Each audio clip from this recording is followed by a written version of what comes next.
Play pa natin? Kasi yun nga, overexposed na po ang Ayun. Jomcar. So, yun yung naisipan ko. Lalo nang napansin ko na yung mga last episodes natin is bumababa yung views. Actually, kinausap ko na dyan si Joms about siya. Kuya Rap, please wag niyo po itigil ang Jomcar. Subscribe po namin. Mang Jun, yung sa pagkalampas ito ng 7-Eleven. So, what's up guys? Welcome back again sa ating munting YouTube channel. This is Jason Albasan. Sa mapagpalang araw para sa ating lahat. Kamusta po sila? Kamusta ang buong pamilya? Naway nasa mabuti po silang kalagayan guys sa mga oras na ito. Di ko lang po alam kung matutuwa kayo no? Sa ating kumbaga panunuorin mula sa live stream ni Kalinga Prab patungkol guys no sa kumbaga sa Big Four. Dalawa sa Big Four yung kumbaga tatamaan ng magiging adjustment plan, no? Plano pa lang guys ni Kalinga Prab, no yan. So, sino nga ba ito? Yan, panoorin natin guys. So yan, at sa mga bago pa lang guys sa ating munting YouTube channel, make sure po na mag-subscribe. I-hit ang notification bell para ma-notify kayo sa mga update. So eto na nga, samahan nyo manood mag-react and feel free. Mag-iwan guys ng inyong mga komento. Here we go. Kalinga Prab, nakailang beses ng Migos episode pero bakit?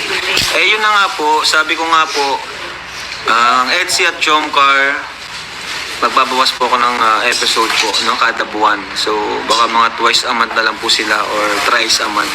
Kasi nasa part 80 na sila. 80 to 90. Siyempre, tayo naman, inalagaan din natin yung ano nila, yung mini-maintain natin yung kanilang exposure.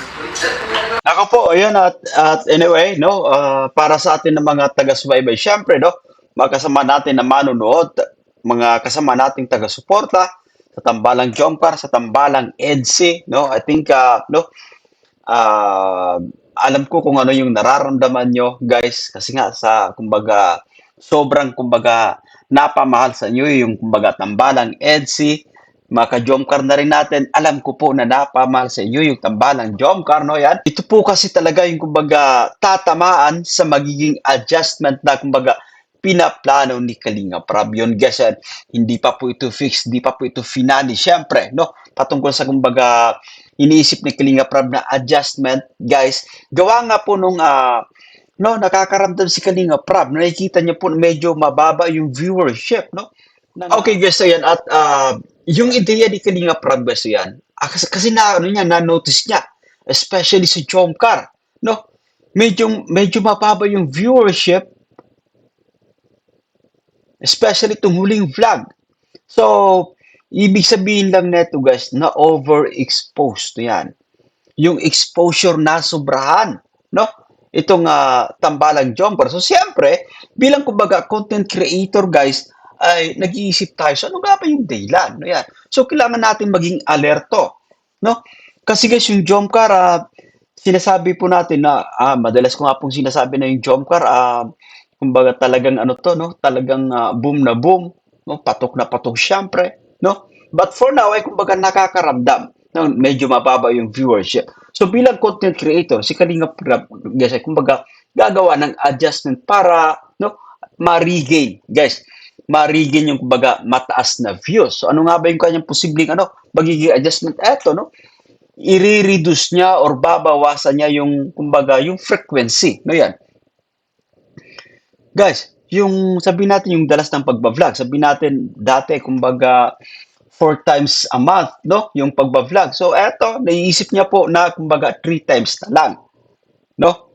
Or kung ano pa talaga yung magiging adjustment pa siyempre no para kumbaga ma-regain, no? Ma-regain guys yung pagkamis ng mga manonood. So I think no, it can happen actually, no? Total lagpas naman to actually guys ng ano 80 plus episode itong Jomcar, yung EDSI ganun na rin, no? Yung EDSI guys, ganun na rin, 80 plus na kumbaga vlog, no yan. So, unawain natin yung kumbaga naiisip ni Kalinga Prab po na. Gaya ng sinasabi ko po, guys, bilang content creator, kailangan nating ano, mag-isip-isip, no? Gumawa ng ideya, syempre, at ito yung kumbaga nakikita po ni Kalinga Prab, no yan. Kumbaga, pahinga muna, no, yan, no? Sabi, mga ilang, buwan, guys, ano? Ayan, ba't in-play pa nga natin kung ano sasabi pa ni Kalinga Prab? At, syempre, nag-isip din tayo ng magandang content. Di ba? Ayun. Hindi naman yung basta lang tayo mag-vlog. Hindi po ako ganun. Gusto ko, syempre, ang content natin is yung talagang panonoorin po ng mga tao. Eto sinasabi ko po, guys, no yan. So, alam mo kasi, hindi lang, bilang content creator, guys, yan. Hindi lang, kumbaga tayo, basta-basta gagawa, mag-video lang, no yan. I-upload ka agad, no? Yan, it's all about content pa din, no yan. Kumbaga, palalawakin ni Kalinga Prab yung kanyang imahinasyon para makapag-produce ng magandang quality ng vlog, no yan. Hindi po ba, no yan? So, ito, no, malinaw na malinaw actually na isa yan sa, kumbaga, pakatututukan din ni Kalinga Prab, guys, no yan. Yung quality, no yan, no? Yung content mismo, no yan. Guys, ito po yung isipin natin, no? Lalo pa, kumbaga, ang dami-dami ng, kumbaga, kino-content ni Kalinga Prab, no? Ang dami niyang, kumbaga, binavlog. Siyempre, unawain naman natin si Kalinga Prab, guys, no yan. Unawain lang natin. Suportahan natin yung kanyang magiging desisyon, no yan, no? Of course, sa mga vlog, syempre, no? Panoorin po natin, huwag nating skip yung ads, guys, no yan. At maganda yung mag-iba pa rin kasi yung, kumbaga, pinag-isipan yung content, guys, no yan. Hindi, kumbaga, bara-bara, hindi lang, kumbaga, basta-basta ka na lang mag-video, syempre, tapos upload, no yan. Kailangan natin yung creativity. Kailangan nating pagganahin yung ating imagination para makapagbigay ng napaka magandang presentation, no yan, sa vlogs, yan. Especially si Jomcar, guys, kasi isa ito sa, kumbaga, talagang nakikita, guys, na mababa yung views na yan. Diba? Kasi magsasawa po ang tao kapag sabihin natin na linggo-linggo tayo nagpa-vlog, nasa part 90, part Ayun. 80 na sila, tapos yung vlog naman natin halos pare-parehas na lang. So, Ayun. yan po yung iniingatan po natin. Kaya yun po yung plano ko sa Jomcar and Etsy. Okay, let's pause for a while, no yan. So, anyway, no, sa nakikita natin, no, dito sa naririnig natin, napapanood natin mismo sa nagiging, kumbaga, ideya or adjustment ni Kalinga Prab, guys, no yan. Tama actually, no yan. Kailangan mo na, kumbaga, kailangan mo na mag-pause for a while, no yan. O, pahinga muna, no, mag-isip-isip kung ano yung pwedeng gawin, syempre, no, at eto nga, guys, no yan. I think magandang ideya na rin, kumbaga, no, kumbaga, hindi madalas na ini-expose na yan sina Carla. Ayan. And of course, si Bibi Fiancé na rin kasi ito yung, kumbaga, dalawang love team, no? Yung, kumbaga, masasagasaan, guys, sa kanya magiging adjustment po. Gawa nga po ng, kumbaga, 80 plus episode naman no yan. Kaya pa natin. Siguro every 10 days, ganon. 10 days para tatlong beses sa isang buwan. Every 10 days ang vlog. At I think maganda yan kasi mas mamimiss din ng mga taga-subaybay. Kasi kung 2 weeks naman, 14 days yun, medyo matagal. Yeah. Okay. Kuya Rap, please huwag niyo po itigil ang Jomcar. Subscribe po namin. Mang Jun, yung sa pagkalampas ito ng 7-Eleven, ano? Siguro, kapag nagtuloy-tuloy siguro yung Bakit daw? Hindi ko naman siya titigil talaga, totally. Siguro pagpapahingahin ko lang. ang Ayun. Jomcar.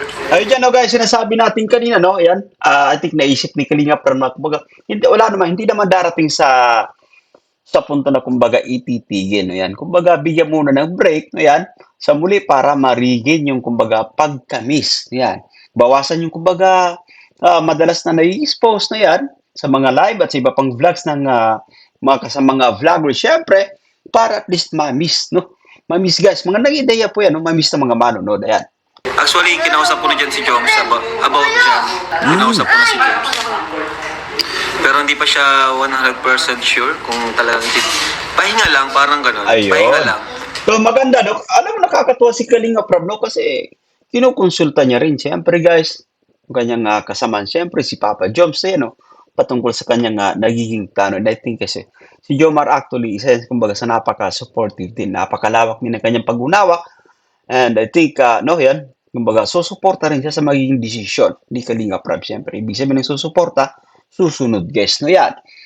At sa muli, magandang ideya ito para kumbaga manumbalik yung sigla, no?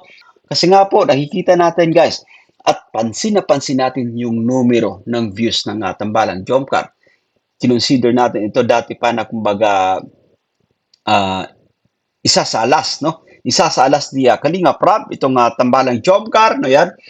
Ah, pero sa ngayon, kumbaga, nakakaramdam ng, guys, yan, nakakaramdam ng pagbagsak ng views, syempre. So, bilang director, bilang content creator, kailangan niyang, kumbaga, maging maingat din, guys. Iingatan niya, syempre, kasi para manumbalik, guys, yan.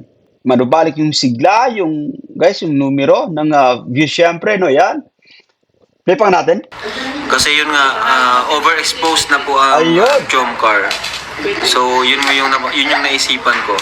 Lalo nung napansin ko na yung mga last episodes natin is bumababa yung views. Play. Yun yung naisip ko kagad na solusyon na magpahinga Ayun. ang Jomcar. Kahit 1 buwan, 2 buwan. I agree dito. Ito yung magandang gawin, Director Rob, Boss Rob, no?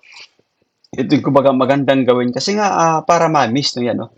But of course, nandun na rin yung kumbaga, guys, i-advise palagi, i-remind yung mga kapwa, kumbaga, vlogger, syempre, no, na nasa kanyang, kumbaga, grupo na, kumbaga, iwasan, no? Yung sa mga live stream, guys, yan, para at least po manumbalik guys yun, mamis ng mga manunod. Siyempre, no yan. At sa muli, suportahan lang natin, no? Suportahan natin yung desisyon ni Kalinga Prab sapagkat bilang content creator guys, no yan, kailangan niya kumbaga makapag-adjust no yan. Mag-isip-isip, ano yung magandang content na gagawin, no? Kasi nga, hindi, yung paggagawa ng content guys ay hindi bara-bara. Kahit gaano ka kasikat, pero yung content mo, sabi nga ni Kalinga Prab, paulit-ulit, no? Walang gaanong kumbaga paulit-ulit guys to, yung istorya, no yan. So, sa mga pagkakataong to, kailangan ni Kalinga Prab ng break, no yan. Kailangan ni Kalinga Prab na kumbaga pag-isipan yung mga content na gagawin para dito sa Jomcar, sa EDC na rin, no yan. Para at least kumbaga talagang makuha muli, no yan, ma-attract yung attention ng mga manood. Although, kumbaga, nandyan naman yung views, pero hindi ito yung usual na numero na nakukuha po ni Kalinga Prab. Yan. Yung Jomcar, sa muli, no yan, hindi tayo sanay sa ganitong, kumbaga, numero. 300 something, 24 hours. No? I think, hindi ito yung, kumbaga, usual, no? Na viewership na nakukuha po, guys, ng Tambalang Jomcar. Yan. Okay, play pang natin. Pero, ayun, di pa naman tayo, dun. Ayun. Ano pang pwedeng magbago? Okay, so ibig sabihin guys, so yan, no? Plano pa lang po ito guys, hindi pa ito fixed actually guys, no yan. So anything can happen, no?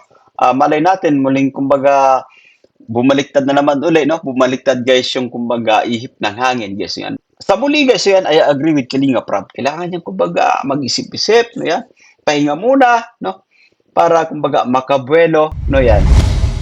So that's it for today guys, no yan. At naway na gusto niyo yung ating pagre-reaction. Ayan, sa mga bago pa lang sa ating munting YouTube channel, make sure po na mag-subscribe, hit ang notification bell para ma-notify ko sa mga update. Bye for now and God bless us all.